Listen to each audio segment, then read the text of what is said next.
Friday morning, 8th of April, 6:30 a.m. Very different style video today than anything I've ever put out before. This video means so much to me. It's something that I've wanted to put out or to record for the last few months, thinking it over in my head every single morning, gotten up and was in the gym doing my cardio over the last number of months. It's something I thought about. Now that I'm sitting here, where do I start? And when I speak about it, you know, it really does take me back, or it makes me feel, you know, some kind of weird way. It's something I haven't spoke about too often. There's probably only a handful of people that know this about me in the world. I just feel if I can speak about this and it can possibly help anybody out there, that means a lot. It really does. As many of you know, I'm competing in like two days time. This competition signifies so much more than the competition itself, or performing, or, you know,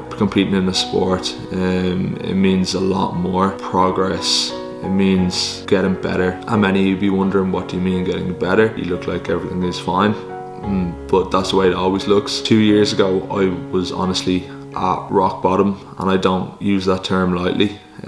I don't say that and say, oh, I was you know, not doing the best. I was really struggling. I really was. It's only now that I'm feeling at the point that I can say it. Anxiety completely took over my life. I've always struggled with anxiety. It's been something that's always been there in some shape or form, but it's just gotten worse, I guess, over the years. And, you know, in my teen years, I always kind of had it a little bit, but it wasn't too bad. But 2 years ago, it hit me hard. I started struggling with like panic attacks, just feeling really down on myself. I would be in my car, drive somewhere, and I'd just break down crying. I just didn't know what was wrong with me. It's weird. It's hard thinking about the me that was there back then, because I just like want to be there and give the version of me, the Adam that was there back then, a hug and tell him that everything was going to be okay, because I just know that he felt that there was no way out of it and it wasn't going to get better. And I felt so alone, even though I was surrounded by people, because I just didn't know what was going on with me. It was taking over my life. I would be somewhere that I felt so comfortable, and my heart rate would be up. I'd feel panicky. I'd feel like this was going to be my life forever. I felt so scared, because I thought that if it was just getting worse and worse at this time, it was just going to keep getting worse and worse, and I was never going to get better, because that's how you feel in that time, that you don't see the positive side, you don't see the light. The end of 2019, the last couple of months, October, November, December, I felt my family had went away. It was coming up to my exams, trying to study for my exams. I just couldn't study. It just didn't mean anything to me. It was like, why would I bother doing these exams, or how can I try if this is going to be the rest of my life? The anxiety is my life now. It's hard to look into the future and say, oh, it's going to get better, or I should do this for the future, because it doesn't mean anything. I kind of told, I think, my parents and my girlfriend Amy, and they're obviously so supportive, because they knew I was always kind of struggling a little bit, but they didn't know how bad it was. I remember, this was really what broke my heart. I remember I had a trip to Paris planned with my girlfriend Amy, then, you know, a couple of months into 2020, and I couldn't go. I couldn't even be comfortable, you know, in my own bed. I didn't think I'd, you know, be comfortable in a different country, and I just thought that, you know, I was going to have these massive panic attacks, and, you know, I felt like I was going to die. I really did, you know, at times, and that was in my own house, in my own bed. That I just didn't have that comfort, and that's scary. It really is. So that was something that really broke my heart, that, you know, I couldn't bring her away, and, you know, still something that kind of gets me at times, because it's like, but yeah, okay, so going on from that then, so I went to see the doctor. I you know, told him what was going on, so I started then on antidepressant medication, which helps with anxiety, and it was almost like the anxiety, I don't know if I was ever depressed, but it was almost like the anxiety was pushing me to be depressed, because it was making me feel down, it was making me feel like I wasn't able. The antidepressives, they help with anxiety as well, but unfortunately it didn't get better right away. It got a lot worse, and I remember this so clearly, that I was in my girlfriend's house. I was staying over like I normally, like, you know, would, and I remember waking up at 4 a.m. one morning, and just having this massive panic attack, My legs were shaky. I was shaky all over my body. I was like so scared. I just literally felt like I was going to die. I couldn't breathe. So we drove back in the middle of the night to my house and stayed up the whole night with my family, with Amy. That was like the pinnacle point. That was like the worst. I had my phone ready to call an ambulance at all times because I just was so scared. From that point then, I couldn't even leave my house. I couldn't even go across the street to the shop, to buy something without like literally feeling like I was never going to get back to my house. I was never going to get back to this one place where I felt a little bit of a sense of comfort, but even at that I still didn't feel comfortable. I still was suffering really badly, but it was the only place that I felt okay, I can feel somewhat safe. This is the end. This is the end of my life. My life's going to be like this from now on. I was saying to my girlfriend, I was like I genuinely thought everything was gone. I thought that, okay, well, this is probably the end of us, because why would you want to be with someone like me? Why would you want to be with someone that is like this? I thought that I was going to be in my house, in my room for the rest of my life. How am I meant to complete my degree? How am I meant to work? How am I meant to do anything? This is just me. I'm going to be a person that stays in their room the rest of their life. For anyone, but for someone like me that wants so much more and always wants to push themselves to do their best, or to see the world, or to has so many goals that they want to achieve. And I thought at that moment that I was never going to achieve anything. And it's a dark place. It is. As time went on, as the weeks went on, I slowly started venturing a little bit further, whether it was going across the road, going to the shop, the different things like that. But these caused me major panic. I took a couple of weeks off college, but then it came to a point where it's like, no, I need to get to college, or else I'm going to have to push the year on, or I'm going to have to defer the year, or not be able to complete the college year. So I started having to be brought to college by my parents, and they'd sit outside, I'd go into class. No one knows that. It's something that is like, it's like, I'm not a kid, I'm not a child. Like, that's not something that people do, but that's just something I had to do. And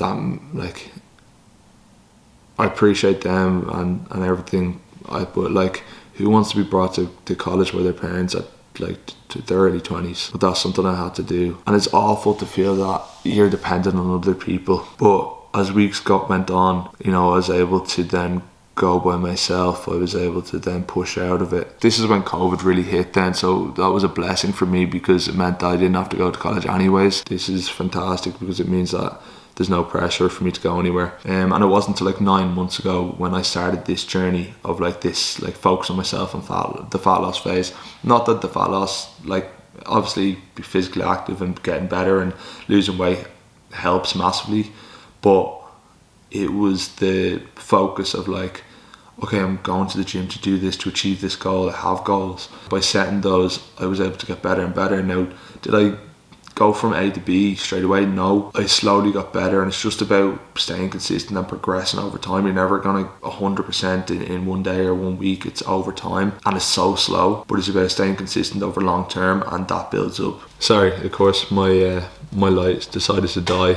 As I was saying, I progressed a tiny bit every week. Like, I couldn't get out of bed most days. Even up until 9-10 months ago, I was in bed till like 1 or 2 in the day. Just no drive. There was always that want, and I'd get things done in the couple of hours that I could, but there was just no structure. I put on a lot of weight, and that also definitely didn't help with confidence either. Progressing, seeing change, focus on myself, putting a lot of work into self-help, whether that be journaling, whether that be listening to as much positivity as possible. Really adapted to this whole thinking of what you think about most of the time is what you become, and previously all I was thinking about is anxiety. And look, I'm not saying even now I'm completely better or that everything is fine, but I'm miles ahead of where I was. I still struggle with anxiety from time to time, because it never goes away. It's not something that ever goes away. And even for people who don't struggle with it, they still get anxiety from time to time, whether that comes in the form of adrenaline or something that just scares them. But the thing is, you let it go. Whereas anxiety, actually suffering with it, is when you can't let it go. Nothing's impossible, and I feel like I'm still very much not suffering from anxiety. I'm beating anxiety,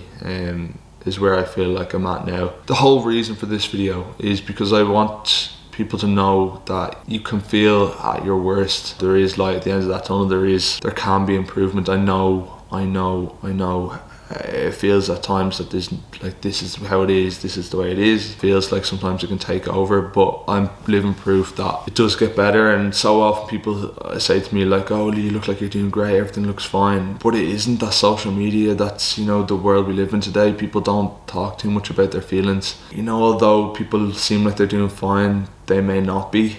And although people, you know, see me, you know, maybe going on the camera or like doing videos or talking, things like that, and think, oh, he's so confident, there's nothing wrong. It's because there's nothing wrong because I haven't said there is, if that makes sense. Or, you know, I'm covering it up. Not anymore, but in the past. And in the past I wouldn't have spoken about this because I feel so vulnerable, but now I know I'm getting better, I know I'm progressing, I know I can achieve more, I know I can feel more confident. In the past I would have just felt like I would have been defined by anxiety, or, you know, this is something I haven't even told a lot of friends, so there's a lot of people are going to be kind of shocked with this, or family, things like that. You know, they're going to think, you know, that they just didn't know about this, and it's because I never said anything. Because if I said anything, I feel like it's like this massive like darkness over me that people aren't going to be like, oh, there's Adam. It's going to be like, oh, there's Adam, he suffers from anxiety, or there's Adam, he has this disabling problem, you know, or this issue, or this thing. Or, you know, maybe my friends be like, oh, we're not going to invite Adam because he has anxiety, can't do that. Or, you know, it just feels like, you know, that your whole life is just anxiety. If anyone is struggling in any way possible, like, talk to someone. That's the best thing you can do. You know, don't struggle in silence, because it'll only get worse. Try not to focus on what you're struggling on. Focus on the positives. I promise you, I would have sat here 2 years ago and told you I'm never going to get better, but being here today, I'm a completely different person. I feel really good in myself. I feel so positive. I feel like I've come such a long way, best that I've ever been, and I'm getting better. If anyone can relate to any way, and my messages, my DMs are always open. I'm happy to speak about this with anyone, now more than ever, because I don't care anymore. I don't care that this was a struggle that I had. I care that I'm progressing. I care that I can help other people, and that's all that matters to me right now. And when you talk to other people, you'll find that they'll open up about their own problems as well, what have I found? I found out a lot about other people, because once you open up to them, they'll open up to you. And that's the world we should live in nowadays, that we listen to each other, we help each other, and, you know, be kind to one another, because you truly never know what's going on in someone else's life. I feel like there's so much more I want to say, and I will say more on this, even though I've said so much. This competition I'm competing in, it signifies so much more. It signifies getting to this point where I can look back and say I've really come a long way, and I'm proud of myself. Find a focus, work on it, let the focus take over, focus on the positive thoughts as much as you can, and just don't let the disability become you, because it's not you, it does not define you. I'll leave that with you. I hope, you know, you've listened to this video and you've taken something from it, even if it's not for yourself, that's for someone else, that you can help someone else. Thank you for everyone who has supported me over the last number of years, especially Amy, especially my family, my sisters, you know, my friends that have been there. But I think most importantly, Amy, over the last number of years, you know, there's points where I was thinking, you know, she was gonna leave me, or that, you know, that was it, because, you know, who would want to be, as I said, with someone like me that was suffering from this mental illness. I know the last number of years have been difficult, but you've helped me so much, and you've been the most understanding person. You've always been there to listen, and you've truly supported me, Amy, so I want to thank you, and I love you very much, and I'd be lost without you. I really would. I don't think I could have done this without you, so I want to thank you so much. Other than that, I want to just thank every single person that has helped me, and then, you know, everyone who's followed me, everyone who's watched every single video, everyone who has sent me a message, liked one of my pictures, because all this helps so much more. You didn't know what was going on, but you were helping me, because it was, you know, a message saying, oh, you look like you're doing great, well done, or keep up the good work. It helps so much, because although I didn't feel like I was doing great, you know, it really means a lot. So I want to thank everyone for that. And I don't even care about the like, comment, subscription on this. I just care about that if you think this may help anyone, or you can share it on your Instagram, just share, because if this could help anyone, I just want this story to be heard, so people can know that there is light at the end of the tunnel, and it does get better. Okay, I'll leave it at that. Thank you so much for watching. Yeah, I'll see you in the next one, when it's a little bit more lighthearted. I'm back filming the way I usually do, but this video is probably the most important video I'll ever put out, the most important piece of content I'll ever put out. So thank you for listening.